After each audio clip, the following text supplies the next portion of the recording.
super cool. Yeah, it was. But So a horror director, not a producer. horror director. So well, I guess I am a producer. But I am a director for sure. How did you get into directing? Well, I used to say it was because of Star Wars, but now I actually have heard so many people say that. I'm going to never say that again. This will be the first time on your interview. I will say my parents allowed me to be creative and pushed me toward a job that wasn't a job. That's like my new answer in real life. So how did I watched my dad took me to, my brother and I, to drive-in movies. We went to see movie theaters, a really big part of our family, my dad, my brother and I, and my mom. But it really went to where my dad took us to like movies every Saturday. And I just loved it. I just loved filmmaking. But it was actually Star Wars because I did see the Millennium Falcon. And then my parents bought me the album, like the actual LP, dude. And I listened to it. And inside the book, there was a picture book. And it showed these guys walking on a half-built Millennium Falcon. And I could see the plywood.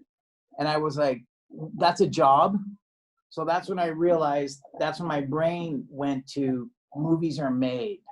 When you're a child, they're just magical and they just exist. Right. But once I learned that they were made, that somebody was making them, that's when I just went for it early.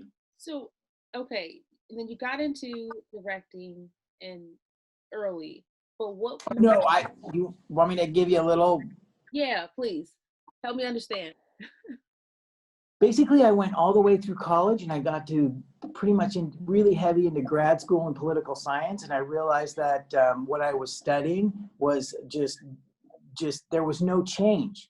There was no change. And I was like, why do I want to do this? Why do I want to study something? Why do I want to be in politics when nothing really changes? You fix something, I come and break it. Or I fix something, you're the next person, you come and break it. And I'm like, I don't want to do this. I want to go somewhere else that's a little bit less stressful and fun with my life. And it was film. And so all the way through college, I was in academic, but all the way through my life, my family allowed me to make little movies and draw and be creative and build forts and blah, blah, blah. So I finally dropped out of grad school and was just like, that's not what I want to do. Mm-hmm. So I got an internship at a camera place. And that was the end. In 1991, I got an internship in LA at Panavision, which is a 35 millimeter camera system. Yes. I studied and learned that. And it was for only 8 weeks. And then I went and worked in the field as a loader, a second AC. And that was the end. But I've never done anything else since that moment. So I went up in camera, got invited to go work at Sundance with Robert Redford. Oh my God. Found out there was an art department and then got into that, became a production designer. All the time with my eye on the director's chair. And finally I made the choice and I made it pretty high as a PD and a DP. And then I went back down the ladder to become a director and I reinvented myself again, kind of. So what kind of movies did you make before you got into making horror? Because I don't know if you're specific to horror now or you just did a horror film, but how did you get there?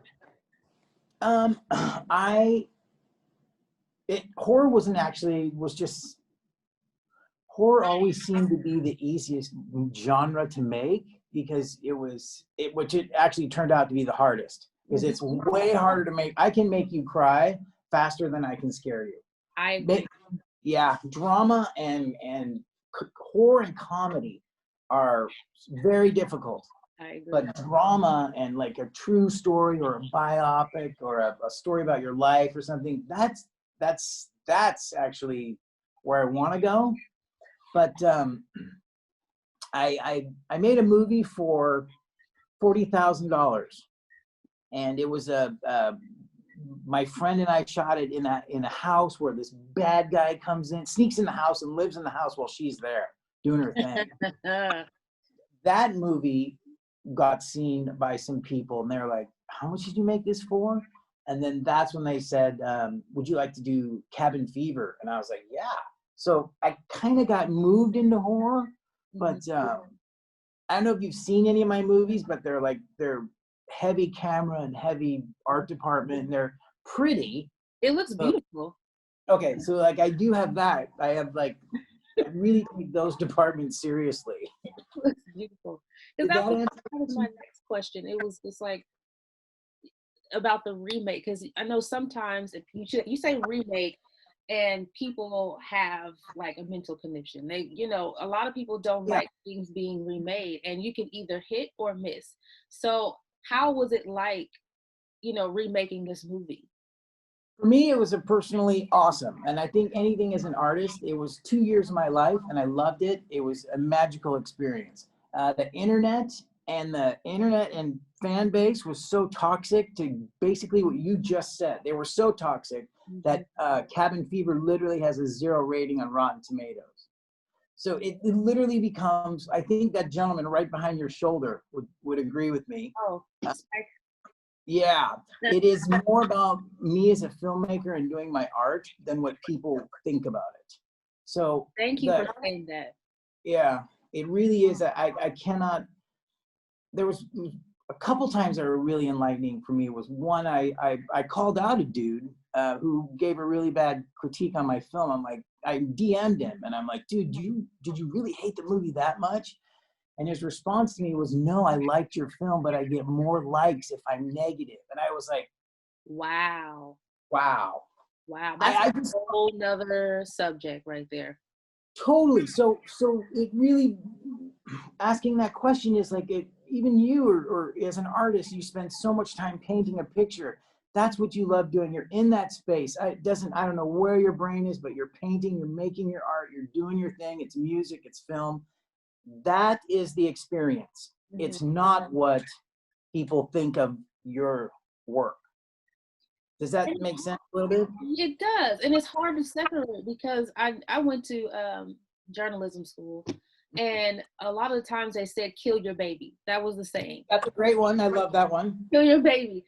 Because you literally work with this project in and out, day and night, and all the time, and you get so close to this project, and any little criticism feels like a stab to the heart almost. And then to have a film that was so big, I think, is it still on Netflix? I think it's doing its thing.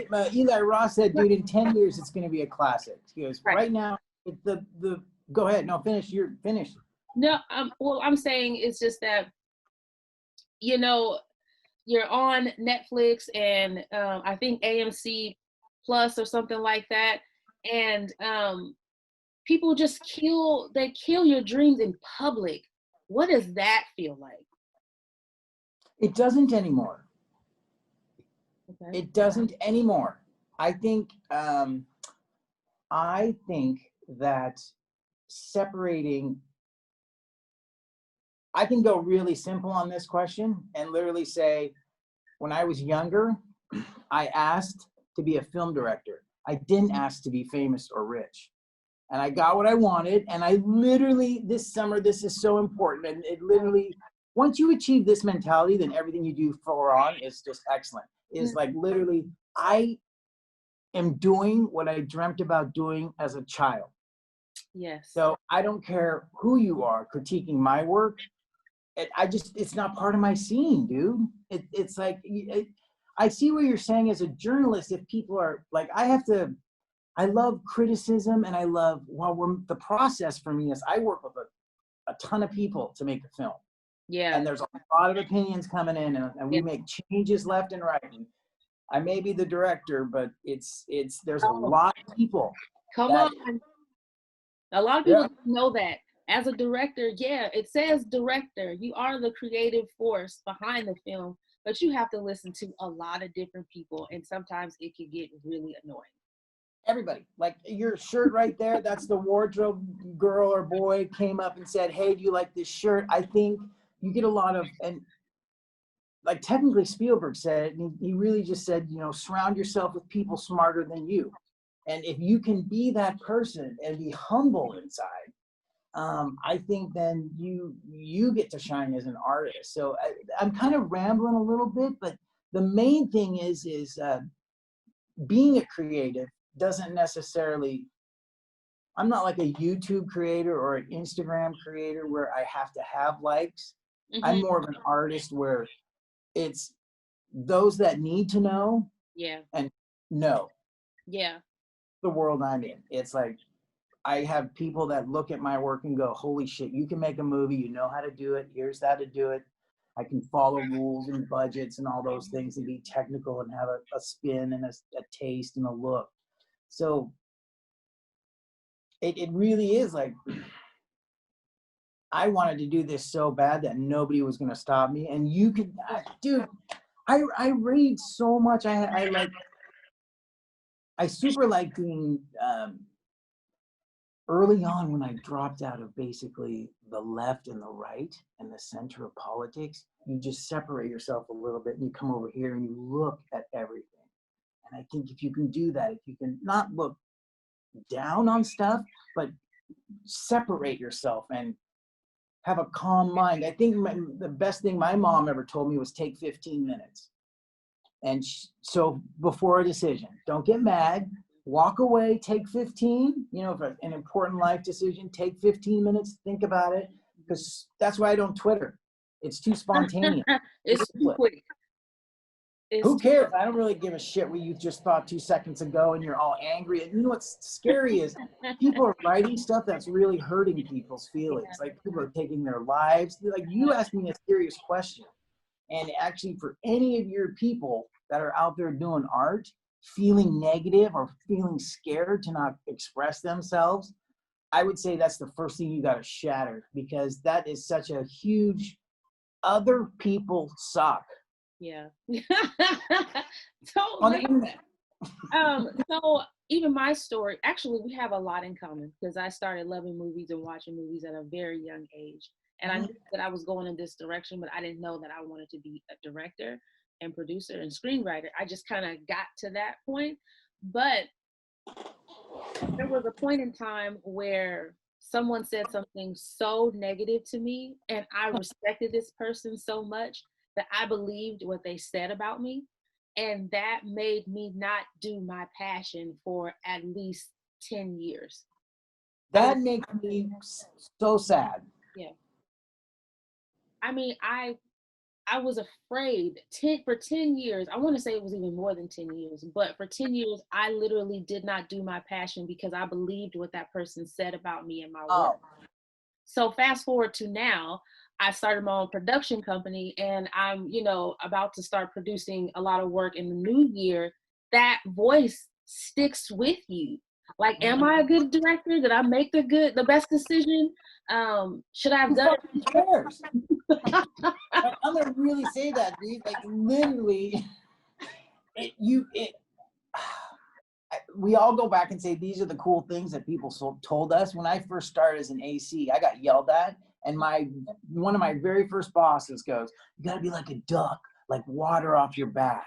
So these little things start sticking with you. Like, I'm so sad that somebody told you that, because it really, like, you never hear another director, or like say yourself, you never hear other creatives criticize other creatives. Thank you for saying that too. You know, we just don't do it, because I know how much work went into the film. I don't care if it's you and your brother and your sister making a movie, or a crew of 200 million. That people, or a $200 million film, not a crew of 200 million. That'd be, Hey. I mean, yeah, but that's what's so. I mean, if I was going to do interviews and have a show, it would be to tell people how to go for their dreams and be inspired, and just to shatter those kind of like negativity. It's really destructive. The next question that I was going to ask you: what advice would you give to up and coming directors trying to like break in and be in this business? I would say, and somebody texted me a long time ago. I worked with this dude like 15 years ago on a film, and he just texted me and he goes, "You told me something once on set that changed my life. You said before you can even learn anything, you have to forget what you already know. So you can't always be the dude that knows everything. So wait, because that was a great comment, but the advice I would give was definitely don't listen to anybody. Right now, you have a voice and a creative style. You have an iPhone. The barriers are gone. I mean, the barriers are gone, dude. We got women, every single, you know what I mean? Like all those goofy barriers are just gone. Age, everything. It's not an old boys club anymore where it's a film and it's very expensive. It's your iPhone. My advice is make stuff and fail in your creative world. Make product. And when I say product, I mean art. Just, it's like when I see people on Instagram now that have like millions of drawings, and I have, you know, you're doing art, you're doing it. Make a short film. Yeah. Even if it sucks. Even if it sucks. And I hate to even say that. Like, I think all my films, because I'm a super filmmaker, you know what I mean? I watch my movies and I'm like, I could have done this, this, and this, this, and this. So I haven't made my favorite film yet. So it's okay for you to be critical on yourself, but it stops there.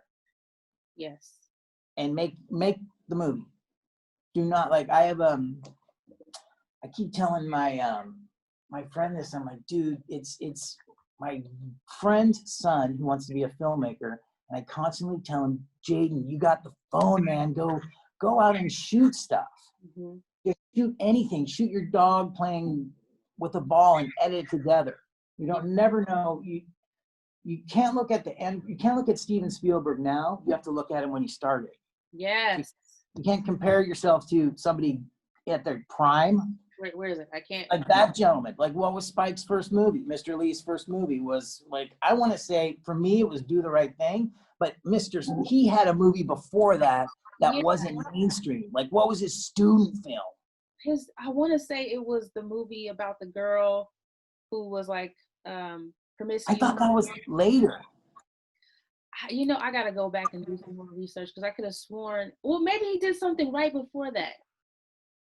Wait. What were you thinking? I'm gonna have to go back and She's Gotta Have It. I know that was like way in the beginning. That's after. Because I worked at one of my only jobs was lifeguard and video store. I worked at a video store, and I remember the cover art for She's Gotta Have It. But it was, I think Spike Lee hit it big mainstream with the Do the Right Thing. Yeah. But for him, what got him Do the Right Thing? Somebody saw one of his movies before he made that one. Yeah. Because nobody, like, you're a producer, a first-time director, literally, that's why I say make something. Yeah. You should make something. You never know. Like you said with an iPhone, if you have an iPhone, I actually bought this little handheld gimbal thing that makes everything looks so smooth and like haunting. Cause I mean, that's my genre, horror. So like everything that I do is always like haunting and ghost-like. And also like with editing software, I don't know how much Adobe Premiere is, but I know there's like an editing software for Apple or something like that. Like it could be done. And I honestly feel like it doesn't need to be a huge budget. Yep. Just do it. Like, I mean, for me, I don't want to do stuff that's so fancy that I need to have craft services. Like, why would I need all of that? Like, I can put some stuff together for y'all to eat. I think like I go both ways. I'm Sundance, but Warner Brothers trained. So that means if I'm on a set, I was on a film where the lunch was a peanut butter sandwich that you made yourself. It was a loaf of Wonder Bread and jelly and peanut butter. I mean, that was like my second film. But I've also been on Indiana Jones, you know, like all the bells and whistles. Mm-hmm. So when you know the formula, you can change and break the formula, but there is no right and there is no wrong. If it's you, and if you're making a film and you're the actress, producer, everything, yay, let's see it. There's nothing stopping anybody, even the platform, to get it out. We're not even in movie theaters. That's all gone. You're right. We're Amazon. My God, you can post it on YouTube if you want. Yeah. So if you want fame and fortune, then you're probably doing it for the wrong reasons. But go ahead. I love that you said that. Thank You you. know, yeah. My goodness. So is there something that I haven't asked you already that you feel that I or people watching should know before they step into filmmaking? I think that there is no there, and I truly believe this, and I'm is as a woke person, is that there are no boundaries or no rules or no right or no left. As a filmmaker and an artist, you just have to go for it, which is your voice. There's no groups, there's no subcategories, there's no nothing. I just did a documentary on the oldest drag queen in the world. You're in Portland. Yeah. You Dude, did I that? did it myself. Yeah. Oh, Darcy. I'll send you a link if you want to see it. I mean, it won a couple awards, but it's a really, I was in a hiatus between feature films and I didn't know what to do. And I was in Oregon, I bought a camera and I was like, yeah, I got this camera, what do I do? And my friend said, well, you should make a documentary about, first it was about I can't even remember what it's called. It's that really kind of interesting dance where they have like dance competitions and stuff. I don't even know what it's called. But somehow I got in my path, like this is super important too, is you can have a goal, but the path to that goal will be a spider web, if that makes any sense. So I got the camera, I wanted to do something, all of a sudden this failed, this person dropped out, all of a sudden I was in front of Darcel, the oldest drag queen in the world. He said, yeah, go ahead, but not like that. He was really nice. He's like, yeah, you can do it. So I shot there for 3 weeks for like 5 hours at every show. They have like multiple shows. And as a director, it was awesome because it was 5 actors that did their own makeup and they repeated their performance. Oh, yes. So for me, I got angles on angles on angles, and I got the stories, I got the people. I didn't know any of that was going to happen. Good. And that's not, and that's a community. I had no dog in the fight, or whatever that means. But it was like, it just happened. I went for it, and there it was. Mm-hmm. So what I'm trying to say is, do whatever you want. There literally is. As for artists, I don't think that. Like I said, we're woke. We're above mainstream mentality. We already know certain golden rules as artists. It's like for me to tell me that, like I was at Sundance. We had women filmmakers. We had Black. We had Chinese. We had gay. We had straight. We had everybody. My entire film career, everybody in film is like this. It's everybody. We're gypsies. So you know what I mean? Like my advice is, go for it. I know that's a horrible thing, but it really is that simple. It's that simple.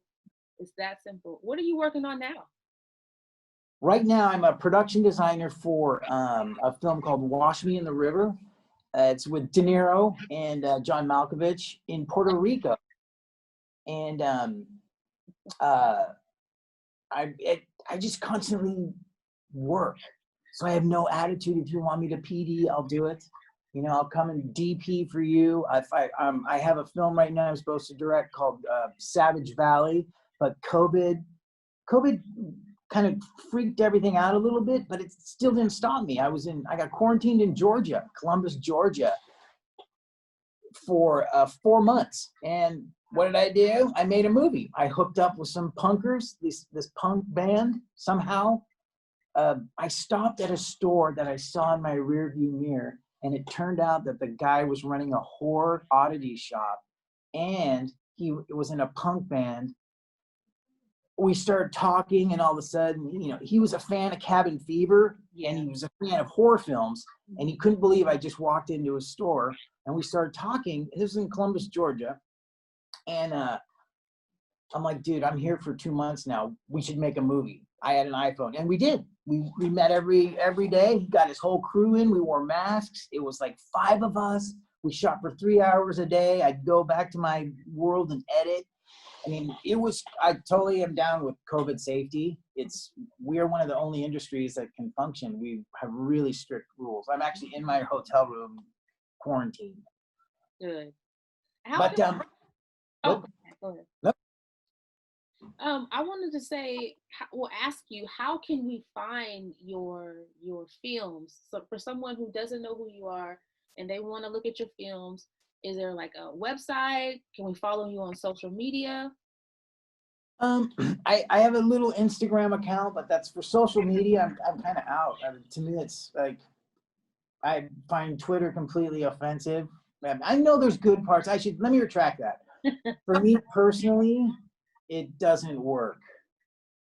And I'm a super hypocrite. I'm anti-Facebook, but I'm on Instagram, which is owned by Facebook. So I'm cognitive of the hypocrisy. But you can IMDb or TravisZariwny me, and my films will come up. But they're on Hulu and Amazon and Shudder and Tubi. Like, I see them. Scavengers, my very first movie, which is, you should watch it. It's amazingly crazy. We made it for 80 grand. It's a sci-fi film. Makes no sense, but it's beautiful.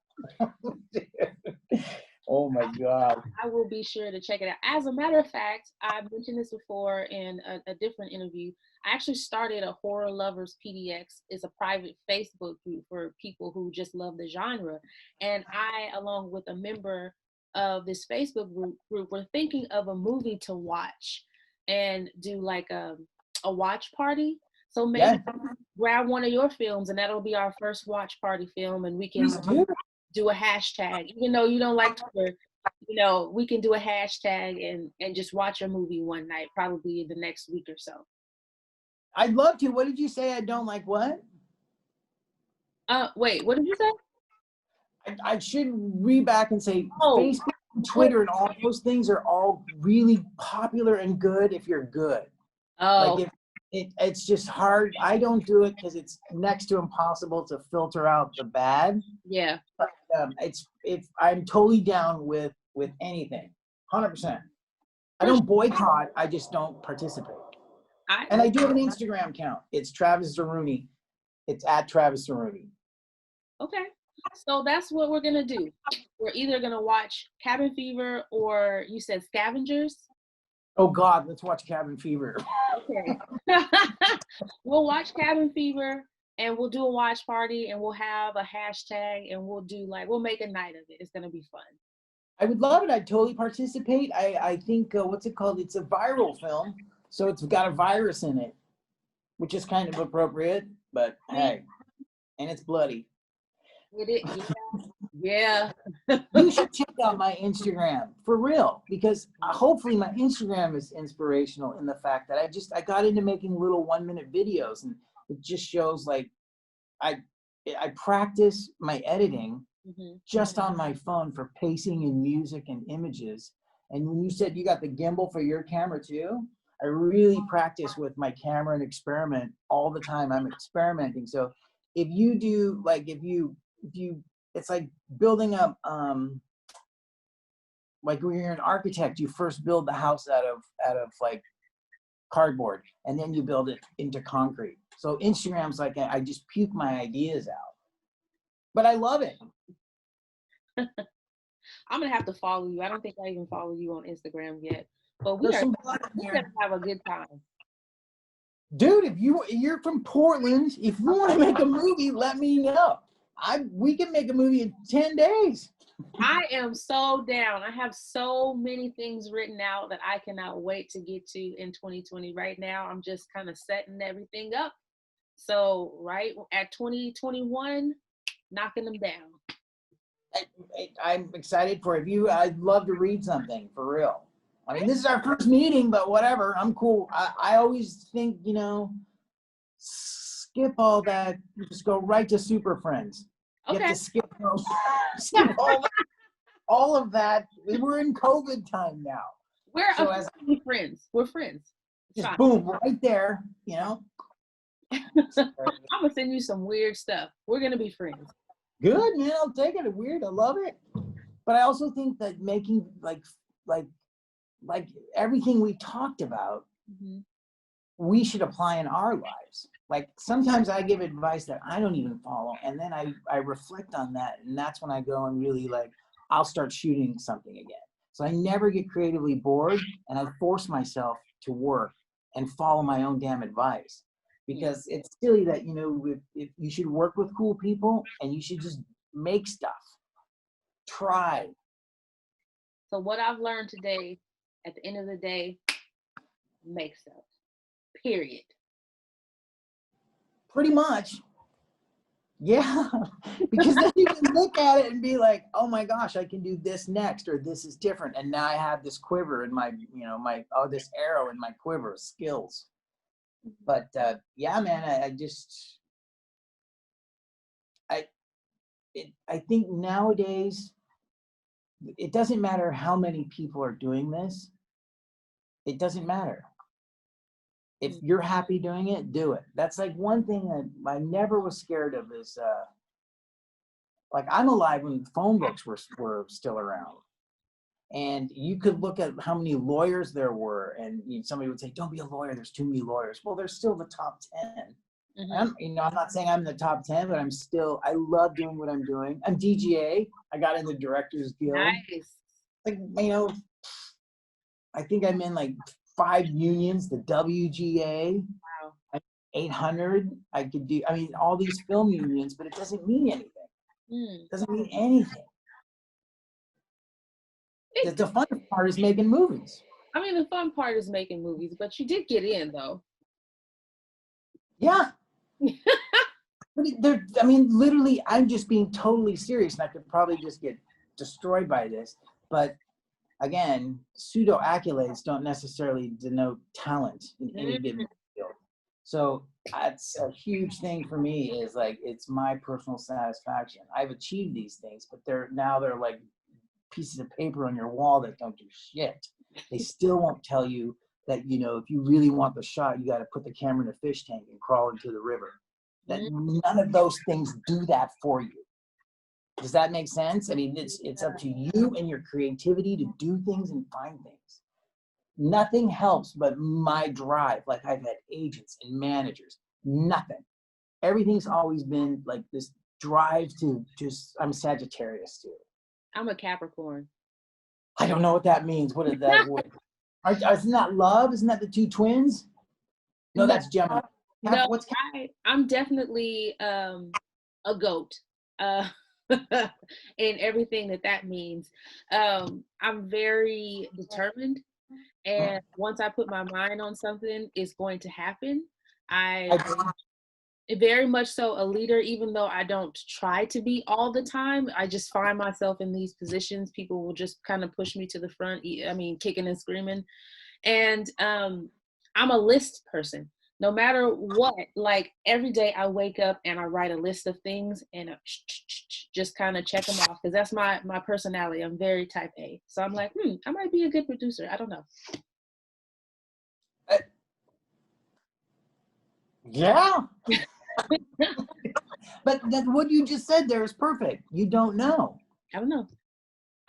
I might, you know, that you got to try then. I super am down with that. I don't feel like, boy, almost school now just ruins people. I think school and rules ruin creativity. It's just like whoever told you that your journalism, whatever, you should, or the art, or should be destroyed. I'm pretty sure she has that karma. She has to. You can't tell somebody that. I don't mean to be mean like that, but I think that hurtful statements like that is either just like such a callousness. Like, I think as an artist, I'm super empathetic. That's like, we don't, as creators, it's not necessarily as like I won't criticize. I care that I don't want to hurt your feelings as an artist. I'll tell you the truth. You know, we'll talk about the project, but it's not my job to destroy. That's not criticism. That's jealousy and envy and spite. And those are bad words. I don't like those words. I like to just be like, hey, you know, even in my business as and you know this as a filmmaker too, is like, wardrobe, hair and makeup, special effects, art department, camera. Everybody's got their idea of how to, make the film more beautiful. You gotta listen to everybody. You got to listen to everybody, and it's hard, but you have to have some sort of like ego check that is not always about you, and you don't have all of the answers, and your way is not always the best way all the time. Something that I learned. And Summer, yeah, everybody should have that no matter what job you're in. We should all have that. That should be like a 101 human thing. Yeah. I'm watching the news. I love it, but it's fun. I just love seeing people smiling now on the news. Mm-hmm. I don't know why I brought that up, but I just feel like it's just cooler to be cool. You're right. Yeah. Right. And it doesn't take that much energy to be nice. It takes so much more energy to be hateful. It is so. I'm at a hotel now. Everybody knows my name, and it's not because I'm trying. It's just because I say hi, and I'm not entitled. Entitled is a horrible word too. Mm-hmm. So entitlement is, as a creative, is super dangerous. I have none of that. I don't even go there at any level. And that's me as a person first. For me, it's people first, and then yes, the movie's super important and there's tons of money involved and all that great stuff. Or no money, just the project, the film itself. But a person is way more important. Mm. Period. Yeah, absolutely. I can get mad, and it's always on those at that level. It'll be frustration with cruelty and mean people and spiteful. Any of that crap is. I cannot deal with people who are mean spirited or just say something to cause confusion. It really bothers me. And once I figure out a person is like that, it's so easy for me to separate. Like, I can work with you still, I'm a professional, but no. And I feel Portland is so small, especially if you want to talk about the film industry in Portland. And then me, being a Black woman in Portland, a Black woman filmmaker, and then a horror filmmaker. Like, there's so many things that, I have to be aware of. And it's just like, I don't want to be known for being hateful, for being mean, because this city is too small for that. And you're a filmmaker, so your projects are global. Even you may never know it, but there's people all over the world see the product. That's, if you make a film and it gets out there, even if it just gets out there, you're finished and it's complete. It'll hit somebody somewhere.